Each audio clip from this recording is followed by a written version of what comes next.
Futebolaço, eu sou o Dieguinho. Bom, galera, tá entrando no ar a nossa primeira edição desta segunda-feira, semana importante. O Vasco estreia no Brasileiro contra o Atlético Mineiro no próximo sábado às 9 horas da noite. Então, ó, dedo no like no começo do vídeo que já me ajuda bastante. Se forem novos aqui no canal, já se inscrevam, ativam o sininho das notificações e, claro, sigam minha conta pessoal lá no Instagram. E olha, venho trazer para vocês algumas dicas interessantes aqui da 1xBet, porque tem muitos jogos bacanas já a partir de amanhã para vocês apostarem. Primeiro, Champions League. Nós temos aí Benfica e Inter de Milão, Manchester City e Bayern de Munique às 4 da tarde. Para a galera que curte aí uma Copa do Brasil, tem Santos e Botafogo, Internacional e CSA, São Paulo e Ituano, Bahia e Volta Redonda e Fortaleza versus Águia de Marabá. Então tá feita aí algumas dicas para vocês apostarem lá na 1xBet. O link tá aqui, ó, no primeiro comentário fixado do vídeo, clicando lá e se cadastrando, se for o seu primeiro depósito, utilizando o nosso cupom promocional, que é a palavra Futebolaço, eles dobram aí o depósito para você. Futebolaço com temudo e CO no final. 1xBet, parceiro do canal Futebolaço. Bom, galera, o Vasco estreia sábado contra o Atlético Mineiro. E se você pegar a tabela inicial do Vasco no Brasileiro, é uma tabelinha chata. Ponto positivo, dos 4 primeiros jogos, 3 jogos no Rio de Janeiro.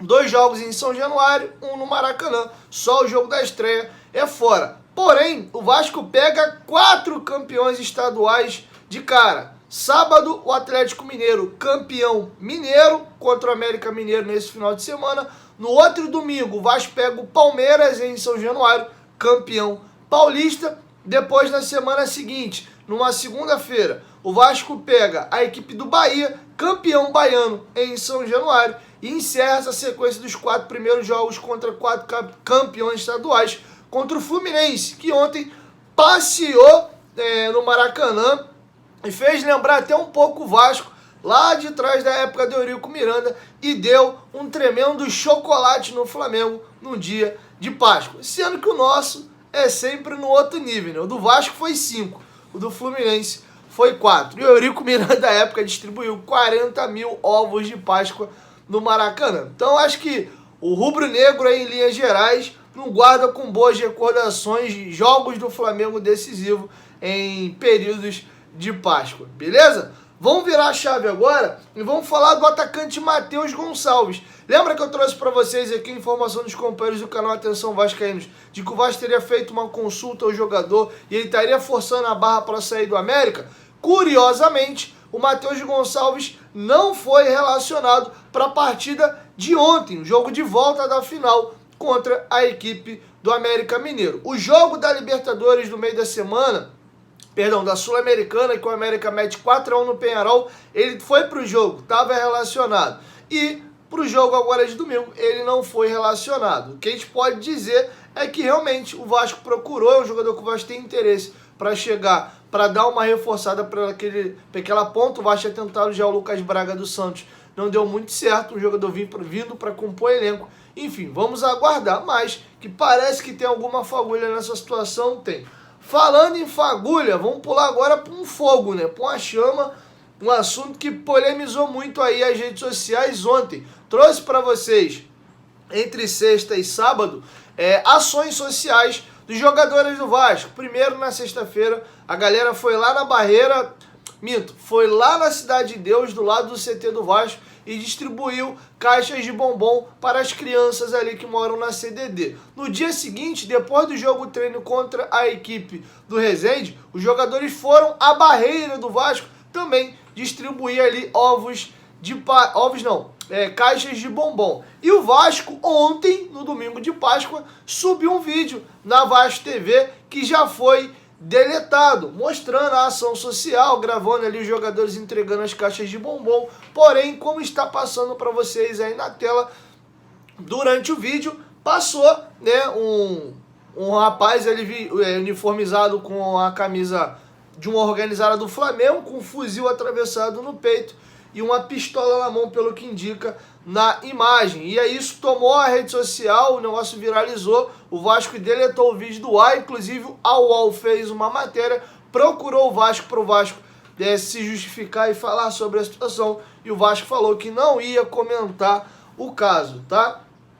Pelo que eu observei, a impressão que eu tenho, eu não tenho certeza se foi na Cidade de Deus ou se foi na Barreira do Vasco. Mas quem é morador do Rio de Janeiro e conhece um pouco, né, o ambiente, digamos assim, é bem provável que para o Vasco fazer essa atividade, o Vasco teve que ter procurado, né, quem comanda ali, o pessoal do movimento que comanda a região, para falar, a gente vai fazer uma ação social, vai fazer isso e aquilo, porque não se entra em comunidade tomada, seja ela por que tipo de organização seja, sem consentimento. Então acredito eu que foi isso. Acabou durante a filmagem passando, e aí eu acho que o erro foi de quem editou o vídeo, né? Tanto é que se você observar, as pessoas estão ali, não era para ser assim, mas numa naturalidade, né? Vocês veem a fisionomia do Léo, do Pedro Raul, as crianças passam sorrindo,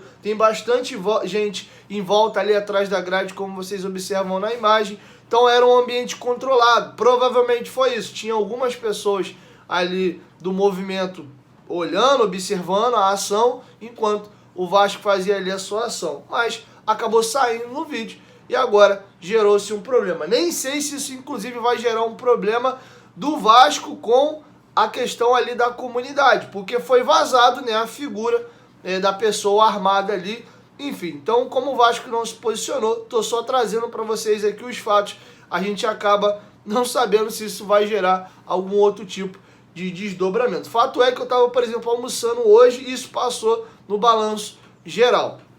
Enfim, vamos virar a chave agora e vamos falar a respeito da situação do estadual. Caminhando para a reta final, Vasco, Flamengo e Fluminense tiveram a sua melhor média de público já há muito tempo. Isso não se via no estadual. Eu vou ler para vocês uma matéria bem curtinha aqui, produzida pelo blog do Espião Estatístico do GE, que mostra, desde 2009, Vasco, Flamengo e Fluminense não tinham uma média de público tão boa no Carioca. Eu acho que o Carioca voltou a ter um peso, e principalmente por alguns fatores. O Flamengo já vem com um bom time há um tempo, o Fluminense passou a ter um bom time há 2 anos, o Vasco melhorou muito o nível do seu time e ano que vem vai estar melhor ainda, e faz com que esse confronto fique mais interessante. O Flamengo vivia nos últimos anos um ambiente meio de merda aqui no Rio. Ele com um time muito superior aos outros, com a obrigação de ganhar, e aí quando perdia, ele era motivo até de chacota, não pelas camisas, pelas instituições. É porque a discrepância de time e de elenco para os outros era muito grande. Agora, o Fluminense ganhar do Flamengo é normal. Por mais que o Flamengo ainda tenha um elenco melhor, mas o negócio ali é mais nivelado. O Vasco jogou 3 jogos com o Flamengo, ganhou 1, perdeu 2. Os 2 que perdeu no detalhe, o que ganhou também poderia ter empatado ou perdido. Voltou a ter confronto. O Botafogo tem um time já bem melhor do que tinha nos últimos anos e a tendência é que pro ano que vem isso ainda melhore. Então acaba gerando um interesse maior dos torcedores pelo estadual. Então acho que isso reflete, e também uma tecla que eu já venho batendo há um tempinho aqui, o advento do sócio-torcedor. A partir do momento que os torcedores entenderam que é interessante ser sócio do clube, e quando ele paga todo mês, não faz nenhum sentido ele pagar e não ir para o jogo, ele paga para ir para o jogo, então a média de público em linha geral cresceu no Rio, São Paulo, Minas e por aí vai.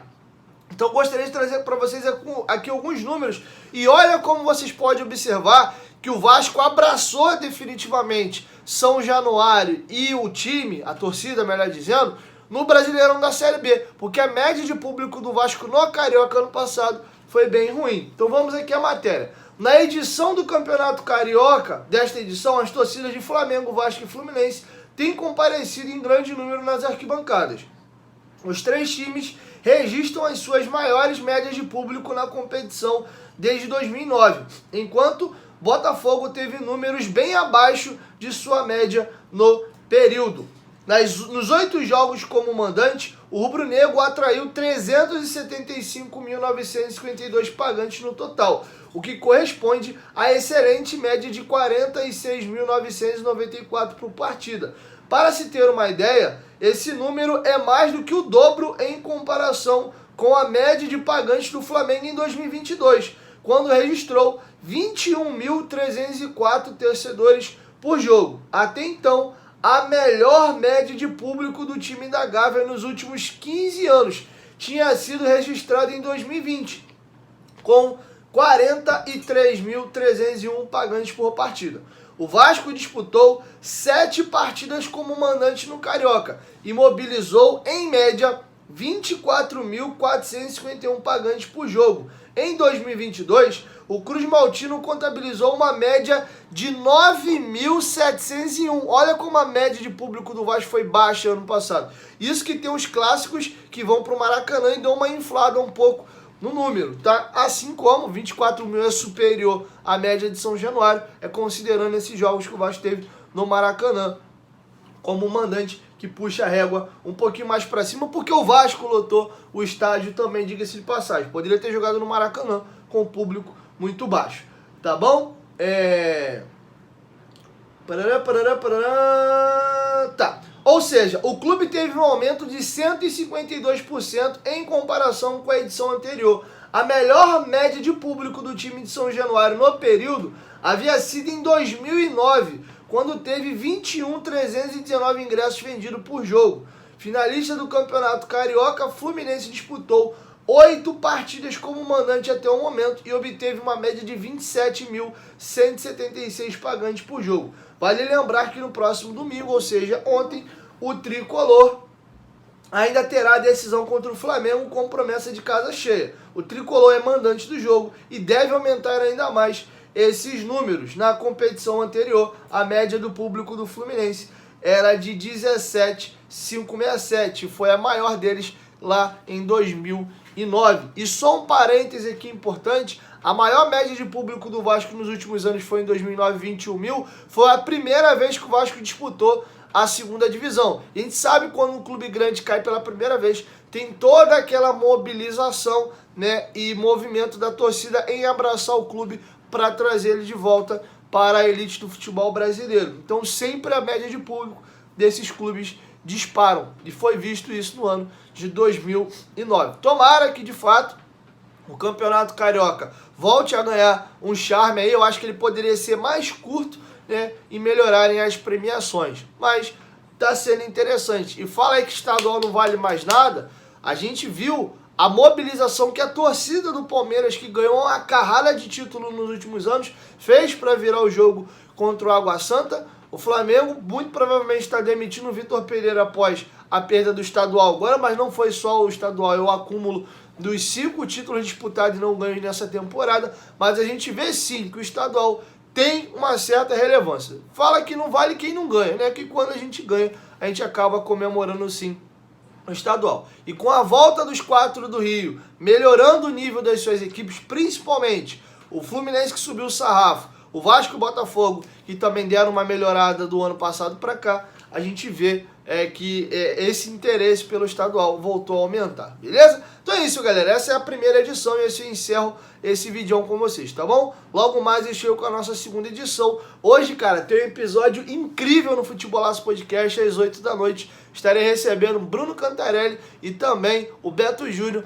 do Charla Podcast. Então, você quiser assistir uma resenha incrível às 8 horas da noite, eu tô te esperando, beleza? 1, 2, 3, Futebolaço, tamo junto, família. Qualquer momento, a gente volta lá, tamo junto, valeu, fui!